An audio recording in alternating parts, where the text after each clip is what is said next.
5월 29일 월요일 아침입니다. 이 귀하고 복된 아침에도 우리 주 예수 그리스도의 은혜와 평강이 여러분과 함께 하시기를 바랍니다.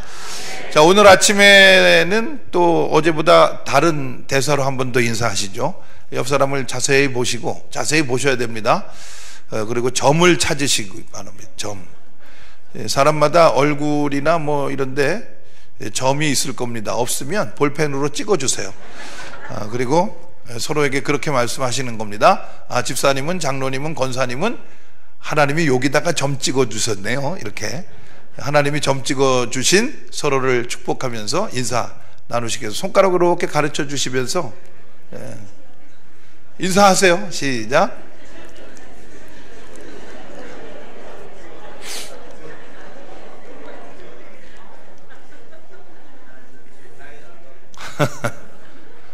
예. 이제 한 신앙 공동체에서 우리가 이제 평생을 같이 살아가는 거잖아요. 신앙생활은 교회 생활이고, 교회 생활은 다른 이웃들과 이제 어울려서 살아가는 건데, 서로 저 인간 점은 어디에 있는지를 우리가 알아야죠. 하나님이 어떻게 점 찍어 주셨는지. 우리가 다 성격도 다르고 특질도 다르고, 그런데 하나님은 하여튼 우리의 은사와 재능을 따라서 우리 한 사람 한 사람을 통해 영광 받으실 줄 우리는 믿는 거 아니겠습니까? 그러므로 점이 어디에 있는지 정도는 우리가 알아야 되고 있고요. 우리 갈릴리 교회는 보니까 마스크들을 많이 쓰셨어요. 근데 저희는 얼마 전에 다 벗어 제꼈습니다. 그래서 굉장히 놀랐습니다, 우리가. 왜냐하면 저 사람이 저렇게 생겼었구나. 3년 4개월 동안 마스크를 쓰고 살았더니 우리가 듣기는 들었지만 뵙기는 처음 뵙습니다. 뭐 이런 상황들이 많이 있더라고요. 그 기간 동안 또 새로 등록하신 이 성도님들이 굉장히 많았어요. 이제 코로나 같은 이제 감염병들이 생기니까 우리 속초는 휴양도시잖아요. 그러니까 그쪽으로 이사 오신 분들이 굉장히 많으셔서 거기는 또 이제 청정하니까 그래서 그 기간에 등록하신 분들은 다 마기꾼들이에요. 마스크로 얼굴을 가려가지고 진면목을 우리가 몰랐던 거예요. 근데 얼마 전에 마스크 다 벗었더니 이제 못 알아보는 거죠. 제가 식당에서 우리 권사님 가정을 못 알아봐가지고 얼마나 민망했는지 모릅니다. 이렇게 생겼었어요. 아이고 참, 코로나 환란이 우리를 참 다양하게 힘들게 했었는데, 앞으로 우리가 그런 걸 회복하는 과정에서 점이 어디에 있는지 정도는 꼭 아셨으면 좋겠습니다. 우리 모두가 다 하나님이 점 찍어 놓으신 거고, 하나님은 우리 한 사람 한 사람을 통해서 반드시 영광 받으실 줄 믿습니다. 자, 오늘은 디드모 도마 이야기입니다. 디드모 도마는 좀 억울할 것 같더라고요. 왜냐하면 사람마다 이 사람을 의심 많다고 그래요. 의심 많은데 예수님의 제자가 됐다는 거죠. 저도 이제 죄인 출신이기 때문에 어느 정도의 그 낙인을 평생 안고 살아갑니다. 김영봉 목사님이 참 감사한 거는 우리가 학교 동문이잖아요. 동시대에 학교를 다녔고, 그러면 웬만하면 저를 못 부르거든요. 그냥 믿음 있는 목사님이신 거예요. 변화의 능력을 믿으시는 거죠. 예전에 제가 어느 지방, 여기서 아주 가까운 지방 연합집회를 간 적이 있는데, 첫날 식사하는데 지방 임원들이 나와가지고, 지방 집회니까 강사 접대를 하시는데 굉장히 미안해하고 막 이렇게 그렇게 민망해하고 그러세요. 왜 그러냐 그랬더니 감리사님이 못 왔다는 거예요. 그래서 감리사가 뭐 바빠서 못 올 수도 있지, 이제 그러고 식사를 다 했어요.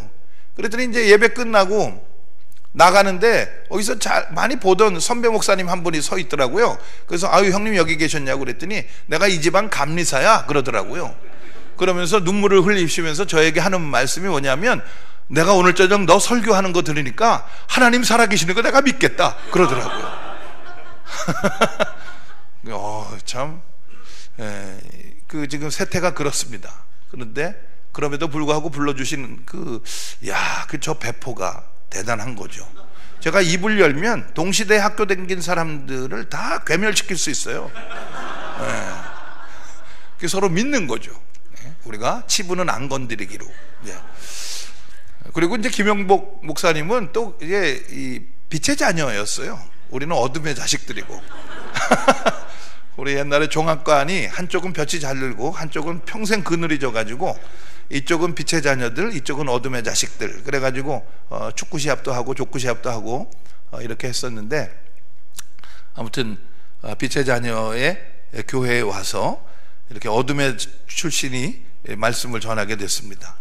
그래서 이제 디두모 도마가 중요합니다, 저에게는. 왜냐하면 저도 평생을 그걸 짊어지고 가는 거예요. 저 죄인 저거. 저 예수님 없었으면 저거 안 됐을 텐데. 하여튼 예수님 덕분에 사는 거는 지나거나 마찬가지 아니겠어요? 다 우리가 철판 깔고 사는 거죠. 가장 강한 게 크리스찬의 얼굴에 나는 수염이라는 거 아닙니까? 우리가 다 예수님 덕분에 사는 거죠. 자, 디두모 도마, 과연 그러한가를 오늘 살펴보려고 합니다. 디두모 도마는 요한복음에만 저 표현으로 나옵니다. 몇 군데 이제 나오는데, 그 몇 군데에서 그의 신앙의 특질을 살펴보고 과연 그 디두모 도마의 모습은 어떠한가. 믿음 없는 자가 되지 말고 믿는 자가 되라고 하셨는데, 그 의미를 좀 살펴보려고 합니다. 오늘 본문에 보면 예수님이 제자들에게 오셔서 계속 선포하시는 인사가 있잖아요. 너희에게 평강이 있을지어다, 평강이 있을지어다, 평강이 있을지어다 계속 말씀하시는데, 그 주님의 인사말이 저와 여러분들의 삶에 이루어지게 되시기 바랍니다. 평강은 은혜의 결과죠. 사도 바울은 은혜와 평강을 늘 세트로 인사를 했는데요. 평강을 누리려면 믿어야 됩니다. 뭘 믿느냐? 은혜를 믿어야 합니다. 우리에게 먼저 베푸신 은혜 믿어야 되고, 우리가 죄인들이지만 의롭다고 여겨주시는 은혜 믿어야 되고, 우리가 은혜 안에 뿌리를 내릴 때 거룩하게 하시는 은혜를 믿어야 되는 거죠. 은혜입니다. 선물입니다. 카리스. 이거는 우리들의 공로나 우리들의 노력이 아니라 하늘로부터 임하는 우리 하나님의 능력이요, 하나님의 선물이요, 하나님의 은혜인 것이죠. 할렐루야. 제가 예전에 목회하다가 그만둔 적이 있어요. 사람들이 자꾸 물어봐요. 왜 목회하다가 그만뒀냐고 그러는데, 목회는 제 수준에서 볼 때는 그만둘 만한 일이에요. 아유, 정말 내가 이거 막 이런 일이에요. 그래서 제가 목회하다가 그만둔 적이 있어요.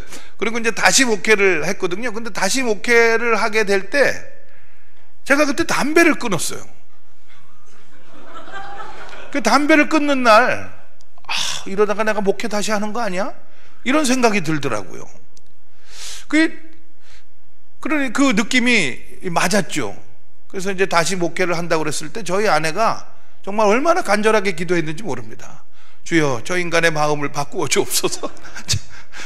저 무모한 짓을 하지 않도록 도와주옵소서. 세상에 좋은 사람 많지 않습니까? 왜 저 사람까지 저렇게 해야 됩니까? 이제 그런 기도를 하면서 고민했던 적이 있습니다. 아무튼 자, 주님은 은혜를 베푸시는 주님이세요. 우리 삶에 은혜를 베푸시고, 우리가 그 은혜를 믿을 때 우리는 평강을 누리게 되는 겁니다. 이 갈릴리 교회에 그 평강이 오늘 아침 임하게 될 줄로 믿습니다. 자, 디두모 도마는 요한복음에 몇 번 나오는데 제일 처음 나오는 부분을 보겠습니다. 그는 어떤 사람이냐? 11장 16절을 한번 보겠습니다. 11장 16절. 종이 성경을 안 갖고 계시나요? 네. 저걸로 해야 되나요? 네. 네. 그러면 우리가 예수님도 믿고, 우리 저것도 믿어야 되죠. 네. 자, 11장 16절에 저 표현이 처음 나오는 거거든요. 같이 한번 읽어보겠습니다. 시작. 디두모라고도 하는 도마가 다른 제자들에게 말하되 우리도 주와 함께 죽으러 가자 하니라. 아멘. 베다니 나사로가 죽었습니다. 부고를 들으신 예수님이 우리가 베다니에 가자는 겁니다. 베다니는 예루살렘 바로 건너편 마을이기 때문에 예루살렘에 가시는 거죠. 그런데 요한복음 7장 이후부터 예수님은 예루살렘에 가기가 매우 위험해졌습니다. 거기 가면 사두개파가 예수님 잡아 죽이려고 이미 모든 계략을 완성해 놓은 상태입니다. 자, 그래서 베다니 나사로가 죽었다는 부고를 들었지만 그 예수님이 나사로가 죽었다 그러니까 제자들 사이에 이제 의논이 분분한 거죠. 문상을 가자 말자 이런 이야기들이 있었던 겁니다. 찬반 양론이. 예수님이 마침내 가시겠다고 그랬어요. 그랬더니 도마가 하는 말입니다. 저게 예루살렘에 가면 위험할 텐데, 그런데도 예수님이 가시겠다고 하니 우리가 가서 죽자, 그렇게 얘기하는 겁니다. 그게 지금 11장 16절에 도마가 처음 하는 말이에요. 그러니까 도마는 비관적인 추종자입니다. 비관적 전망을 가지고 따라가는 거죠. 디두모 도마는 어떤 사람이에요? 비관적인 추종자예요. 제가 예전에 섬기던 교회에서 이 단풍놀이 가기로 했습니다. 단풍놀이를 가을에 가기로 했는데 이제 날짜를 정했어요. 11월 1일 딱 이렇게. 그랬더니 어느 권사님이 저에게 찾아왔습니다. 아주 녹이 등등 하신 거예요. 그러면서 목사님, 단풍놀이 가는 날 11월 1일로 정한 게 누굽니까? 딱 그러는 거예요. 그분은 저하고 동갑이에요. 여자 권사님인데 아주 욕을 잘해요. 욕을. 그분이 잘하는 게 두 가지예요. 음식을 잘하시고 욕을 잘합니다. 그래서 뭐 어떤 그날로 정했냐 뭐 이러고 이제 질문을 하시는 거예요. 그래서 아유, 그 뭐 어떤 정했겠냐, 우리가 다 의논해서 정한 거지. 교회가 날짜 잡기가 힘들어서 지금도 골목에 나가보면 이렇게 날짜 정해주는 컨설팅 업자들이 빨간 깃발 하얀 깃발 걸고 있는 거 아니겠냐. 그래서 이제 그분을 달랬어요. 그랬더니 그분이 장기 예보를 보셨대요. 장기 예보에 뭐라고 나오냐면 11월 1일 날 전국에 비가 온다는 겁니다. 그러면서 이제 계속 다니면서 그 얘기 하는 거죠. 이 단풍놀이 가는 날 비온댔는데, 그리고는 그 11월 1일 날 새벽 기도에 풀 메이크업으로 제일 먼저 와서 앉아 있는 거예요. 새벽 기도 끝나고 출발하는데 그냥 거기 가려고 누군지 몰라볼 뻔했어요. 그냥 화장을 얼마나 진하게 했는지. 그러면서 이제 계속 비온댔는데 그러고 가더라고요. 그래서 전국에 비가 왔어요, 그날. 그런데 하나님께서 그 입을 막으시려고 했는지 우리가 가는 데마다 비가 안 오는 겁니다. 바닥에 물이 질펀한데 비가 안 와요. 우산을 다 갖고 갔는데 우산을 아무도 안 폈습니다.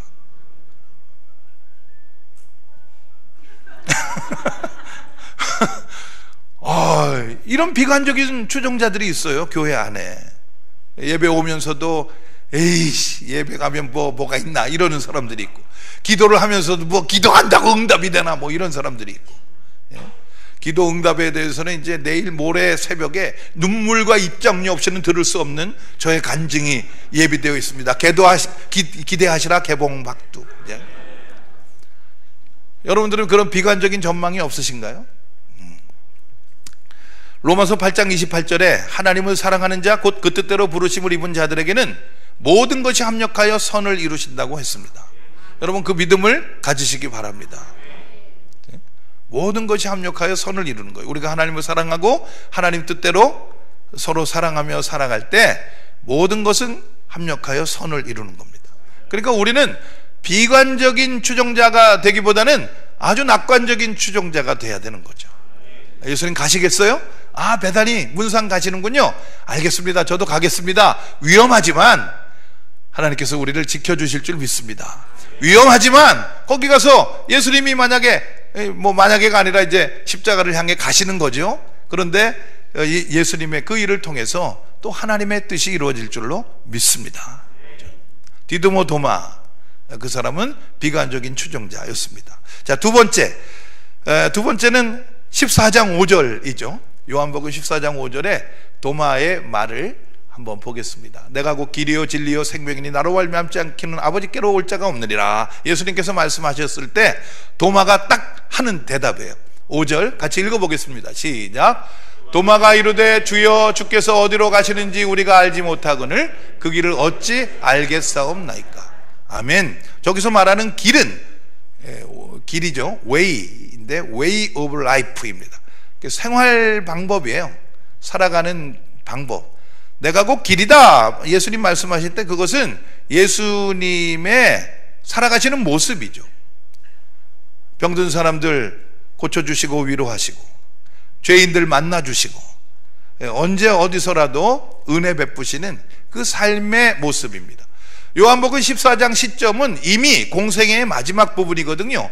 그래서 제자들이 3년 정도 예수님과 함께 살아간 거예요. 3년 동안 예수님의 제자가 되어서 그의 삶을 배우고자 했던 제자들인데 딱 잡아떼는 겁니다. 나는 그렇게는 못 살겠다는 거죠. 예수님의 생활 방식을 나는 따라갈 수가 없어요 라고 하는 게 지금 요한복음 14장 5절에 도마의 지금 선포입니다.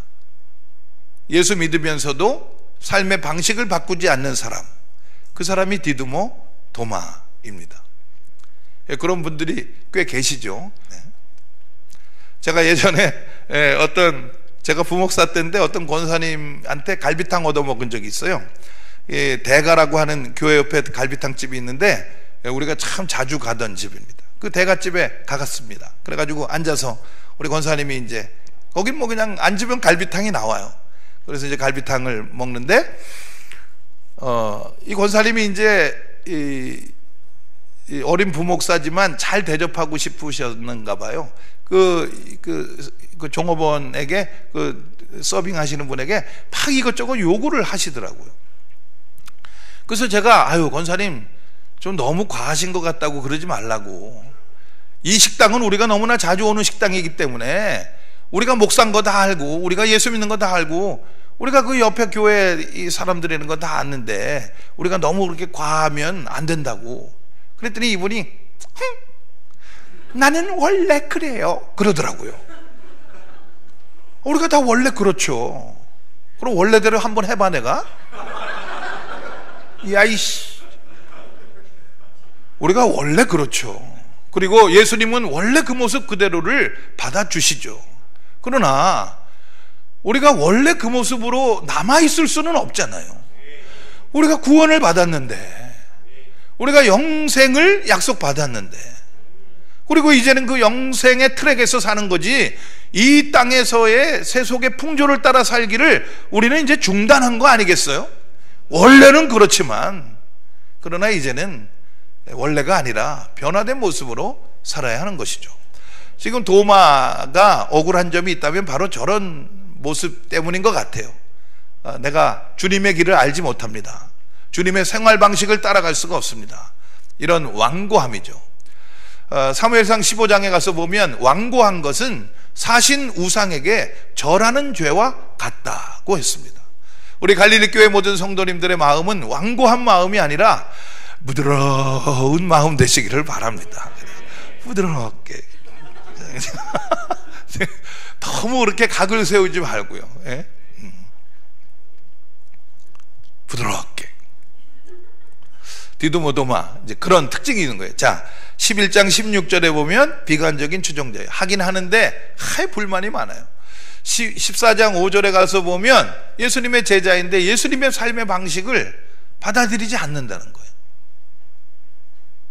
자, 그게 디두모 도마예요. 그리고 이제 오늘 본문 26절 같이 한번 읽어보겠습니다. 20장 26절. 저거는 14장 5절이지 어디다 사기를 치려고 자, 20장 26절 같이 한번 읽어보겠습니다. 시작. 여드레를 지나서 제자들이 다시 집 안에 있을 때에 도마도 함께 있고 문들이 닫혔는데 예수께서 오사 가운데 서서 이르시되 너희에게 평강이 있을지어다 하시고. 자, 이제 오늘 본문에 보면 부활의 주님이 제자들에게 찾아오셔서 3번에 걸쳐서 너희에게 평강이 있을지어다, 너희에게 평강이 있을지어다, 너희에게 평강이 있을지어다 계속 말씀을 하십니다. 그런데 평강이 없어요. 평강이 없는 증거가 26절에 나와 있죠. 문이 닫혀 있다는 겁니다. 평강하면 문이 열리겠죠. 여러분들이 보실 때 이 설교하는 김동준 목사는 마음이 편한 것 같습니까? 안 편한 것 같습니까? 편한 것 같죠? 예, 너무 막 가죠? 예. 네. 제가 어저께 와서 이제 갈릴리 교회 처음 왔어요. 저도 서울 동지방 출신이에요. 백운교회가 저희 고향교회거든요. 백운교회에서는 저한테 그 교회 출신이라고 좀 말 좀 하지 말라는 그런 요청이 있긴 했었어요. 그러나 이제 거기 최근에 저희 그 3년 선배가 장로님이 되셨어요. 그 장로님은 저보다 더 악한 놈이에요. 근데 그냥 현철호 목사님의 그 사역에 이 장로님이 변화되셔가지고요, 지금은 뭐 정말 딴 사람이 됐습니다. 그래서 정말 너무너무 감사해요. 저희 고향교회 생각만 하면 저희 전천호 목사님 얼마나 그냥 이쁜지 사랑스러운지 모르겠어요. 우리 교회가 좀 어려움이 있었던 적이 있는데 그런 모든 것들을 잘 이겨냈습니다. 근데 이제 하여튼 같은 지방인데 이 갈릴리 교회를 처음 왔는데 우리 동네가 그 고향 동네가 가까워서 그런지 몰라도 여기가 친정 같은 거예요, 제 느낌에. 그래서 제가 편한 거예요. 집회를 다녀보면 시집 같은 데도 있어요. 첫날 집회 때 저건 뭐야? 뭐 이러면서 보고 있는, 그 의심의 눈초리가 가득한 교회도 있는데, 갈릴리 교회는 어저께 그냥 첫날이 마지막 날 같아요. 와, 그래가지고 제가 얼마나 마음이 푸근한지 모릅니다. 제가 지금 평당에 있는 거예요. 마음이 열려 있는 거예요, 여러분들을 향해서. 그러니까 여러분들도 저를 향해서 마음을 여셔도 괜찮아요. 제가 뭐 설교하고 성경 말씀 얘기하지 뭐 딴 얘기는 별로 안 해요. 저 죄를 용서받은 얘기만 주로 해요. 아직까지 제가 뭐 저희 아내에게 그러고 살지는 않거든요. 지금은 제가 아내가 자다가 이러면 그것도 다 알아들어요. 여기가 아파? 이러면서 말이죠. 자, 평당이 있을지어다, 평당이 있을지어다 하는데, 그러면 문이 열려야 되거든요. 근데 문이 닫혀 있는 거예요. 부활의 주님이 제자들에게 지금 일주일 동안 여러 번에 걸쳐서 반복적으로 오셔서 부활의 주님의 부활의 평강을 말씀하시는데 문이 닫혀 있는 겁니다. 왜 닫혀 있냐 하면 도마 때문에 닫혀 있는 거죠. 다른 사람들은 다 믿는데 도마는 믿지 않겠다는 거예요. 부활을 믿지 않겠다는 거예요. 여러분, 부활에 대해서 여러분들은 어떤 생각이신지 모르는데 생각은 다 버리고 믿음을 가지시기 바랍니다. 저는 이제 부활절이 돼도 부활을 논증하는 설교를 잘 안 해요. 그거는 논증할 대상이 아니고 믿거나 말거나인 것이죠. 영생의 소망에 대해서 그것은 논증하기보다는 믿거나 말거나의 문제인 것이죠. 이것을 믿으면 우리는 영생에 가게 되는 것이고, 믿지 않으면 못 가게 되는 건데, 죽어봐야 하는 거 아니겠어요? 근데 죽은 다음에는 그걸 이렇게 변개할 수가 없어요. 여기서 살아있는 동안에 믿거나 말거나입니다. 저는 믿으시면 좋겠어요. 여러분 믿으시길 바랍니다. 저도 믿지 못했던 적이 있는 것 같아요. 믿음의 순간을 제가 또렷이 기억하거든요. 이게 부활이구나, 이게 생명이구나. 제가 어느 날 그렇게 체험을 한 적이 있는데, 그 체험을 통해서 저는 믿기로 했습니다. 믿기로 했고, 그 믿기로 한 이후에는 제 삶의 창문이 다 열리고 대문이 열리고 저에게 주신 그 평강을 증거하며 살게 된 것이죠. 할렐루야. 자, 디드모 도마, 마음이 열리지 못하는 사람, 자기의 신앙의 방법 외에는 인정하지 않는 사람이에요. 자기는 이 손가락을 그 못자국에 넣어보아야 믿겠다는 겁니다. 그래서 예수님이 그에게 말씀하시는 건 뭐냐 하면, 그러지 말고 믿는 자가 좀 되라는 겁니다. 믿음 없는 자가 되지 말고 믿는 자가 되라. 그리고 네가 보고서 믿느냐? 보지 않고 믿는 자들은 더 복되도다. 이렇게 말씀을 하시는 거죠. 자, 디드모 도마, 자, 이런 특질들을 봤습니다. 요한복음 11장에, 요한복음 14장에, 요한복음 20장에 디드모 도마가 나와요. 근데 그 디드모 도마는 어떤 사람이냐 하면 이름이 참 귀합니다. 디드모, 이것은 히라보로 쌍둥이라는 뜻입니다. 쌍둥이. 도마는요, 도마는 히브리 말로 쌍둥이라는 뜻입니다. 그러니까 디드모라고도 하는 도마를 우리말로 번역을 하면 쌍둥이라고도 하는 쌍둥이입니다. 왜 그런 이름을 가졌을까요? 똑같은 놈이 하나 있는 거죠. 예? 비관적인 추종을 하고 예수님을 믿는다고 하면서도 자기 삶의 방식을 잘 바꾸지 않고, 그리고 영성에 있어서도 신앙에 있어서도 자기의 스타일을 고집하는, 내가 그 손가락에 그 창자국에 손가락을 넣어보지 않고는 나는 믿지 못하겠다. 다른 사람들이 아무리 증거를 해도 마음이 철석 같은 그 디두모 도마는 두 사람이 있다는 겁니다. 성경은 도마가 나오는 장면에서 요한복음은 계속해서 디두모라고도 하는 도마, 디두모라고도 하는 도마, 디두모라고도 하는 도마, 이렇게 그를 소개합니다. 쌍둥이라고도 하는 쌍둥이, 쌍둥이라고도 하는 쌍둥이, 쌍둥이라고도 하는 쌍둥이죠. 제가 어느 날 그래서 그 디두모 도마에 대한 또 한 사람의 그 일란성 쌍둥이에 대한 호기심을 갖게 됐어요. 성경이 한 번도 아니고 세 번, 네 번에 걸쳐서 이 사람은 일란성 쌍둥이다 라고 얘기하는 이유는 그놈이 어딘가 있다는 거잖아요. 그래서 이제 그 사람을 찾는 거예요, 내가. 성경을 샅샅이 찾는 겁니다. 이 도마에 그 일란성 쌍둥이의 흔적이 어디 있을 거다. 분명히 있으니까 그 사람을 계속 얘기하는 거 아닐까?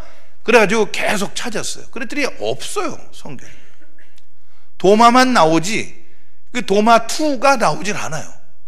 도마와 똑같은 그 쌍둥이가 성경에 없는데, 그래서 내가 기도를 하는 거예요. 하나님, 없는데 왜 써놓으셨어요? 기도를 했더니 제 마음속에 있으니까 써놨지 마. 저는 계속 기도하는 거예요. 하나님, 아무리 찾아봐도 없는데 왜 써놓으셨어요? 그랬더니 기도할 때 또 주님이 제 마음속에 있으니까 썼지, 이렇게 말씀하시는 거예요. 근데 성경에는 없더라고요.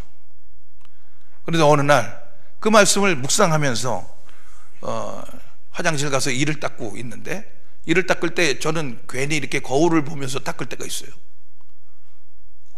그래도 있더라고요.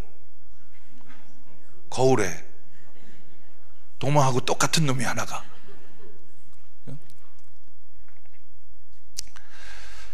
여러분, 성경을 믿으시기 바랍니다. 뭐 다른 어떤 논증이나 이런 고민이 필요가 없고요. 성경은 믿으셔야 돼요. 성경은 믿으셔야 돼요. 보지 않고도 믿을 수 있어야 돼요. 저는 보고 믿었어요. 여기 있네, 이 새끼가. 이 비관적인 추종자, 부흥사라고 하면서도 부흥에 대해서 이 회의적일 때가 있거든요. 과연 부흥이 일어날까? 여러분들은 어떻게 생각하세요? 갈릴리 교회가 부흥할 것 같습니까? 아멘이죠. 부흥은 할 거냐 말 거냐의 전망의 문제가 아니라 고백의 문제인 거예요. 우리 한 사람 한 사람의 고백의 문제인 거예요. 부흥될 줄로 믿습니다가 돼야 되는 거죠. 이게 믿는 자인 것이죠. 똑 닮은 비관적인 추종자가 있다. 성경은 계속 얘기하는 겁니다. 그래서 제가 어디 있나 이 사람이 찾다가 우리 집 거울에서 보게 된 거예요. 여러분들도 아마 거울 볼 때 보게 되실지도 모릅니다. 아, 그렇구나. 내가 믿음이 있는 줄 알았더니, 예수님의 제자인 줄 알았더니, 아, 내가 그 도마의 쌍둥이, 일란성 쌍둥이일 수 있겠구나. 내가 예수를 믿는다고 하면서도 삶의 방식을 바꾸지 않는, 그래서 사무엘상 15장 23절에 완고한 것은 사신 우상에게 절하는 죄와 같다고 했는데 내가 여전히 완고한 죄인일 수 있겠구나. 네가 믿음 없는 자가 되지 말고 믿는 자가 되라. 그 믿는 자는 평강이 있어야 되거든요.